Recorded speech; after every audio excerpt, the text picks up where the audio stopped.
Dr. Rose, for assessing the risk of pulmonary thromboembolism in patients, now lately they use more troponin, but also we know that the BNP level has predictive value, and we often use it as a surrogate marker for ventricular dysfunction, often right ventricular dysfunction in patients who don't have known left heart disease. So what's your take on the use of anti-proBNP? There are a few studies, but I don't think there's enough evidence to make decisions based on them.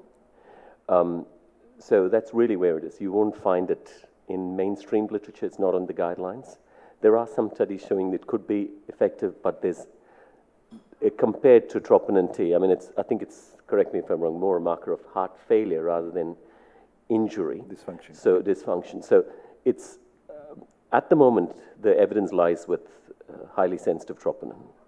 It's not really with BNP. Probably something for the future, but the evidence today points towards highly sensitive troponin.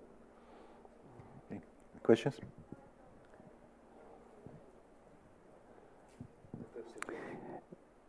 Thank you for those talks. Anand, is there any evidence for serial troponin measurements in the admitted patient for monitoring purposes?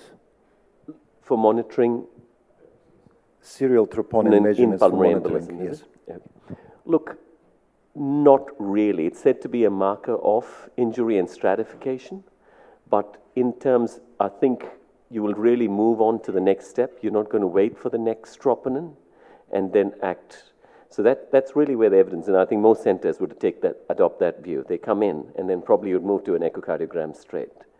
So I don't think currently there is a role for a serial troponin.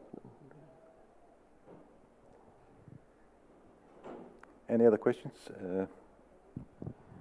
I've got two questions, one for Anand and one for Jeremy.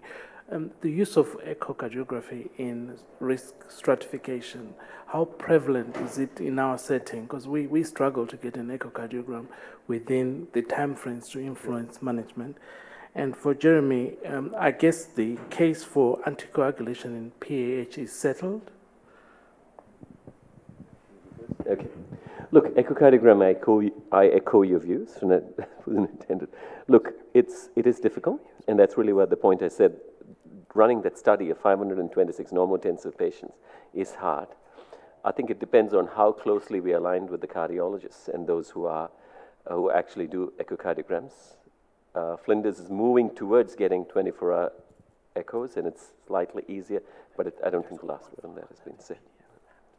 And the question, it's a great question actually, anticoagulation in pulmonary hypertension, so PAH. The answer, it's not settled. The tendency probably at the moment is that there may be some benefit in some groups of PAH, like the idiopathic group, perhaps the hereditary group. The leaning for things like scleroderma, PAH, the leaning is against anticoagulation, but good robust data does not exist. There is an Australian study called the Sphinx study, which is looking to randomise patients to low-dose apixaban, so it's not the full dose, but the low dose. Initially, it was looking at the scleroderma group, but they have broadened it to include the idiopathic group as well. The big challenge is recruitment, and a lot of clinicians, and I'm as guilty as everyone, we all have fairly fixed beliefs, even though the evidence is not there. So a lot of people don't want to randomise these patients to one arm or the other, although at the moment, if you want an answer, idiopathic, yes, you probably will lean towards yes, and scleroderma lean towards no. It's the best I can give you. Okay, thank you very much.